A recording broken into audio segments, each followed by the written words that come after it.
Urukundo rw'ukuri ntirwita ku mipaka, ibara ry'uruhu cyangwa inkomoko, ahubwo rwubakira ku bwubahane, icyizere no gukundana byimazeyo.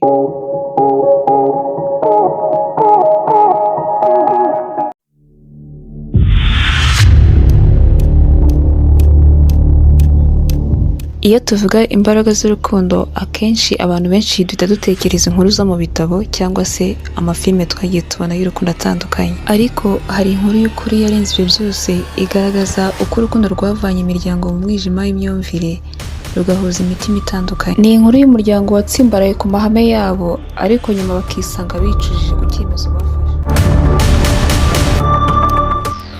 Mu buzima hari igihe amahitamo yacu dutera gutekereza ko dufite ukuri ku cyiza n'ikibi, ariko urukundo rugaragaza ikinyuranyo. Ibi nibyo byabaye ku muryango wacu, twatsimbaraye ku mahame yacu, gusa nyuma twasanze urukundo rugira imbaraga ziruta byose. Uyu muryango wahuye n'ihurizo rikomeye ubwo umukobwa wabo yabatangarizaga ko yakundanye n'umusore ufite inkomoko muri Afurika. Gusa nk'ababyeyi bumvaga ko batakwemerera umukobwa wabo gukundana n'uyu musore kuko bari bafite imyumvire ifitanye isano n'igihugu uyu musore akomokamo. Twumvaga bidashoboka pe ko umukobwa wacu yashyingiranwa n'umusore wo muri Afurika. Twatekerezaga ko bazahura n'ibibazo bitandukanye nko guhuza imico ndetse n'ubuzima. Nubwo uyu muryango wabujije umukobwa gukomeza urukundo rwe, ariko urukundo rwe ntirwahagaze. Uwo musore yakomeje kugaragaza urukundo rwe nyakuri ndetse agaragaza n'ubupfura budasanzwe. Akenshi yagerageza kwereka uyu muryango ko urukundo rwe rudashingiye ku marangamutima gusa, ahubwo rwari urukundo nyakuri. Nyuma yo kumenya neza uwo musore, twatangiye kubona ko twibeshyaga ku bantu bo muri Afurika.